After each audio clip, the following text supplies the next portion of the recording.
Assalamualaikum warahmatullahi wabarakatuh. Perkenalkan, nama saya Ditya Permana dengan NIM 41820010090. Program Studi Sistem Informasi Universitas Mercubuana. Di sini saya akan menjawab soal-soal UAS dari mata kuliah Komputer Masyarakat.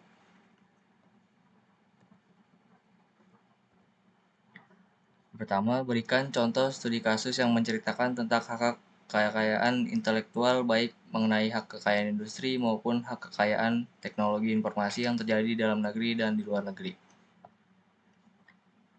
Yang pertama, kasus Prayoga dan Brahmana.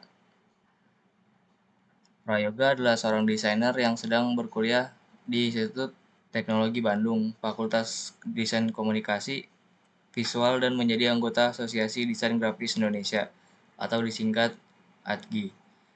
Prayoga memasarkan karya-karya dan jasa membuat karya desain grafisnya melalui dunia maya, internet. Pada 29 Agustus 2008, Prayoga mendapatkan laporan dari ADGI bahwa karya desain grafisnya digunakan seseorang dalam blog di website dan diakui sebagai ciptaan dari seorang warga negara India yang beridentitas Brahmana. Karya desain grafis tersebut didapatkan dengan cara di-download dari website tanpa seizin Prayoga. Lalu yang kedua ada kasus PT Nirwana Arvindo Mahaputra dengan Hairo. PT Nirwana Arvindo Mahaputra adalah perusahaan yang bergerak dalam bidang desain grafis. Perusahaan ini memasarkan dan memperdagangkan karya dan jasanya secara nasional maupun internasional. Melalui pemasaran secara langsung maupun melalui media internet, pada tanggal 21 Januari 2008, PT Nirwana membuat dan mendaftarkan website perusahaan dan melakukan upload karya-karya desain grafisnya dalam website tersebut. Kemudian pada tanggal 13 Februari 2008, PT Nirwana mengetahui dari salah seorang pegawainya bahwa salah satu karya desain grafis mereka telah digunakan seseorang dalam webpage di website dan diakui sebagai ciptaan dari seseorang berkebangsaan Thailand yang beridentitas Hairo. Karya desain grafis tersebut didapatkan dengan cara di-download dari website perusahaan PT Nirwana tanpa izin. Yang ketiga, kasus dari Setya Endiano Putra dengan Dream Theater Management. Desain grafis di bawah yang dipakai untuk cover album, latar belakang, dan hiasan webpage Dream Theater sebenarnya adalah desain grafis ciptaan anak Indonesia. Desain grafis tersebut adalah hasil karya seorang anak sekolah di Yogyakarta bernama dari Setya Endiano Putra yang diupload di blognya pada website http://multiply.com.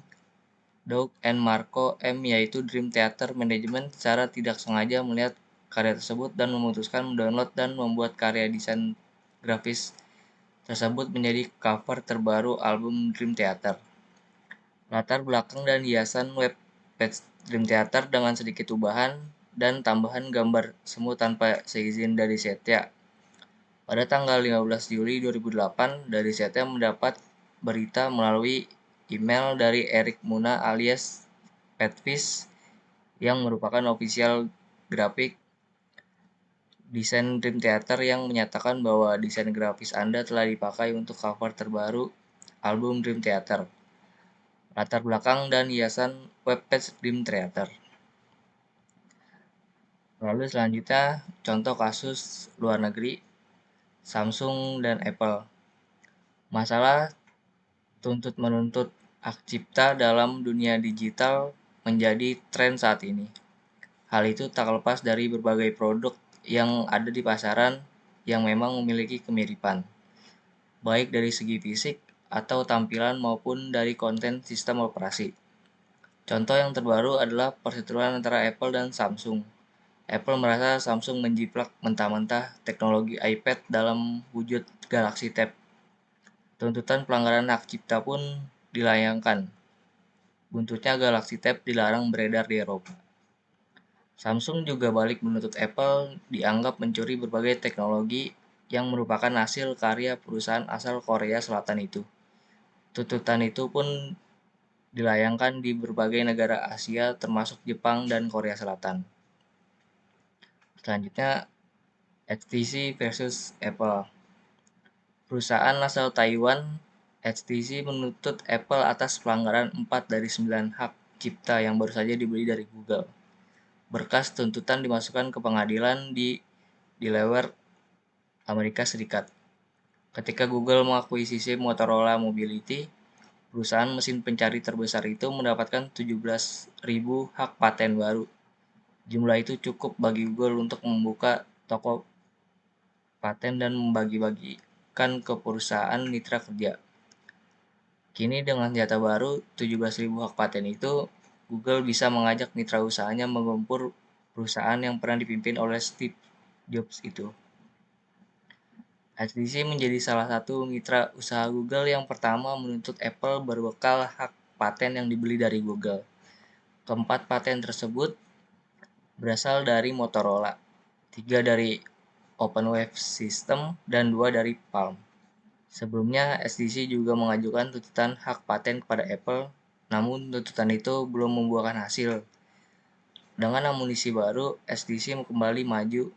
Mereka menyatakan Apple telah menjiplak konten sistem operasi Android di iPhone. Keterlibatan Google dalam membantu HTC merupakan bukti bahwa perak hak paten dalam teknologi digital, khususnya telepon seluler cerdas, semakin terbuka. Lalu yang ketiga ada Spotify. Perusahaan streaming musik Spotify dituntut oleh Wixen Music Publishing minggu lalu karena diduga menggunakan ribuan lagu, termasuk lagu-lagu karya Tom Petty, Neil Young, dan The Doors, tanpa lisensi dan kompensasi kepada penerbit karya musik. Reuters melaporkan, Wixen pemegang lisensi eksklusif untuk lagu-lagu seperti Free Fallin' karya Tom Petty, Light My Fire karya The Doors, Girl We Got a Good Things oleh Weezer, dan karya musisi lain seperti Stevie Nicks menuntut ganti rugi dan kompensasi setidaknya senilai 1,6 miliar dolar. Spotify tidak memiliki lisensi langsung atau lisensi wajib dari Wixen yang memperbolehkan perusahaan tersebut untuk memproduksi ulang dan mendistribusikan lagu-lagu tersebut, kata Wixen dalam tuntutan hukumnya yang diajukan ke Pengadilan Federal California. Wixen juga menuduh Spotify menggunakan jasa pihak ketiga, yaitu penyedia layanan lisensi dan royalti, Harry Fox Agency. Menurut Wixen, pihak ketiga tersebut tidak memadai untuk mendapatkan lisensi-lisensi yang dibutuhkan. Pada Mei, perusahaan yang bermarkas di Stockholm, Swedia, setuju membayar lebih dari 43 juta dolar untuk menyelesaikan rencana tuntutan bersama yang menuduh Spotify tidak membayar royalti untuk beberapa lagu yang disediakan kepada pengguna. Lalu pertanyaan kedua, apa yang dimaksud dengan plagiarisme? Dan bagaimanakah cara pencegahan plagiarisme?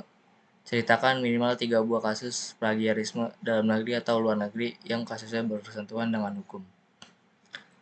Plagiarisme adalah aktivitas menjiplak karangan orang lain dan mengakuinya sebagai karangan sendiri tanpa seizin pembuatnya. Plagiat termasuk dalam tindakan kejahatan yang melanggar hak cipta dan pelaku yang melakukan plagiat tersebut disebut sebagai plagiator. Cara mencegahnya, yang pertama sertakan citasi, yang kedua catat berbagai sumber daftar pustaka, yang ketiga lakukan parafrase, yang keempat lakukan interpretasi, kelima menggunakan aplikasi anti plagiarisme. Contoh kasus studi plagiarisme. Yang pertama, Felix Kasim, Rektor Universitas Kristen Maranatha Bandung pada tahun 2011. Felix Kasim telah melakukan plagiarisme terhadap sejumlah karya ilmiah mahasiswanya. Plagiarisme dilakukan Felix dalam karya tulisnya yang dipublikasikan di proceeding di Yogyakarta pada pertengahan Mei 2011 lalu. Salah satu karya mahasiswa yang di plagiat Felix adalah skripsi milik Andini Dwikenia Anjani yang berjudul Studi Kasus Program Pelayanan Kesehatan Dasar Gratis di Kota Banjar. Felix mengubah judul skripsi Andini tahun 2008 itu menjadi A Case Study Free Basic Health Service in Banjar City, West Java. Andini sendiri diketahui telah bekerja sebagai dokter di Banjar setelah lulus dari Universitas Kristen Maranatha. Kasus ini terungkap sejumlah dosen universitas tersebut mengeluh soal informasi penundaan kenaikan jabatan para dosen dan staf. Setelah ditelusuri, ternyata penundaan kenaikan jabatan itu adalah dampak dari ulah Felix yang melakukan plagiat. Yang kedua, kasus plagiarisme yang dilakukan oleh 3 dosen UPI pada tahun 2012.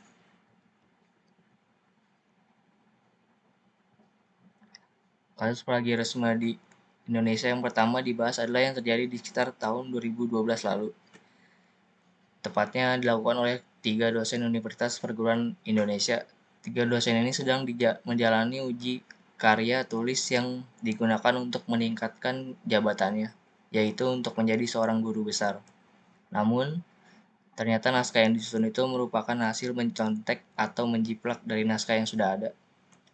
Adapun sanksi yang didapat 3 calon guru besar di kampus UPI ini hanyalah penurunan pangkat dan jabatan saja. Mereka tidak dipecat atas kasus tersebut. Alhasil mereka gagal menjadi guru besar pada saat itu. Ada 2 hukum atau peraturan yang membuat mereka pada akhirnya mendapatkan sanksi. Hukum resmi yang menjerat mereka adalah Peraturan Pemerintah Nomor 53 Tahun 2010 yang mengatur disiplin pegawai negeri sipil. Sedangkan hukum satunya adalah Peraturan Menteri Pendidikan Nasional Nomor 17 Tahun 2010 yang mengatur tentang pencegahan dan penanggulangan plagiat di perguruan tinggi. Yang ketiga, ada kasus plagiarisme yang dilakukan oleh dosen Unpar. Kasus plagiarisme di Indonesia yang kedua adalah seorang dosen jurusan Hubungan Internasional dari Unpar atau Universitas Katolik Pariangan. Parahnya, kasus plagiarisme di Indonesia ini terjadi berulang kali sampai membuat dosen yang bersangkutan mengundurkan diri dari Universitas Katolik Pariangan.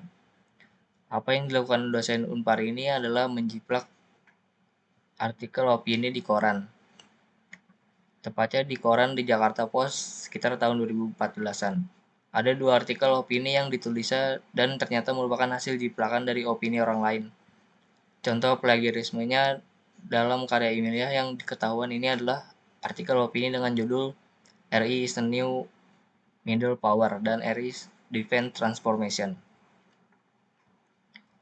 Selanjutnya, jelaskan pengertian dari masyarakat informasi. Berikan contoh dalam sebuah studi kasus. Masyarakat informasi adalah suatu keadaan masyarakat di mana kualitas hidup, prospek untuk perubahan sosial dan pembangunan ekonomi bergantung pada peningkatan informasi dan pemanfaatannya. Contoh studi kasusnya, pencurian dan penggunaan akun internet milik orang lain. Pencurian akun ini berbeda dengan pencurian secara fisik karena pencurian dilakukan cukup dengan menangkap user ID dan password saja. Tujuan dari pencurian itu hanya untuk mencuri informasi saja.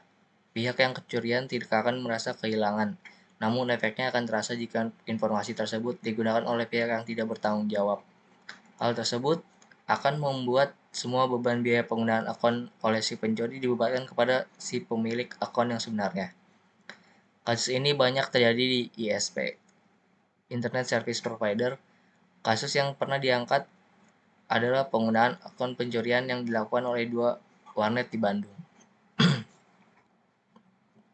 Lalu pertanyaan selanjutnya, ceritakan mengenai semua hal tentang diri Anda dengan menggunakan analisis SWOT. Pertama, strengths atau kekuatan, mampu berkomunikasi dengan efektif. Jadi saya mampu berkomunikasi dengan orang lain dengan efektif, tidak bertele-tele, jadi langsung ke poin-poinnya. Lalu bertanggung jawab, konsisten. Selanjutnya, weakness atau kelemahan, takut mencoba dalam hal baru. Takut mencoba dalam hal baru di sini yang dimaksudkan adalah saya takut gagal untuk mencoba hal yang baru dan cenderung berada di zona nyaman. Selanjutnya, kemampuan bahasa Inggris. Di sini kemampuan bahasa Inggris saya eh, pada saat ini kurang menguasai berbahasa Inggris. Lalu peluang relasi, memiliki keinginan terus belajar. Di memiliki keinginan terus belajar ini eh, mampu menciptakan peluang karena ingin mempelajari hal-hal baru. Lalu selanjutnya threats atau ancaman, banyak pesaing yang lebih ahli banyak yang pesaing yang lebih ahli dari saya itu membuat ancaman bagi saya untuk mendapatkan pekerjaan atau yang lainnya. Lalu adanya perubahan teknologi. Dan terakhir, ceritakan kegiatan pengabdian kepada masyarakat yang telah kalian lakukan. Eh, Pada tanggal 9 Mei 2023, kami melakukan sosialisasi aplikasi Canva di SMPN 134 SSN Jakarta. Kami melakukan pelatihan aplikasi Canva pada kelas 7. Di sana kami menjelaskan dari awal cara membuat account, lalu menjelaskan apa saja fitur-fitur yang bisa digunakan pada aplikasi Canva, dan mencontohkan bagaimana cara membuat desain pada aplikasi tersebut. Di kelas 7 SMPN 134 SSN Jakarta ini, rata-rata siswa dan siswinya paham bagaimana membuat desain pada aplikasi Canva. Setelah menjelaskan bagaimana cara menggunakan aplikasi Canva, kami meminta 2 orang dari siswa atau siswi untuk praktek membuat brosur pada aplikasi Canva yang tertera fotonya ada di sana. Uh, Mungkin itu saja dari saya. Kurang lebihnya mohon maaf. Assalamualaikum warahmatullahi wabarakatuh.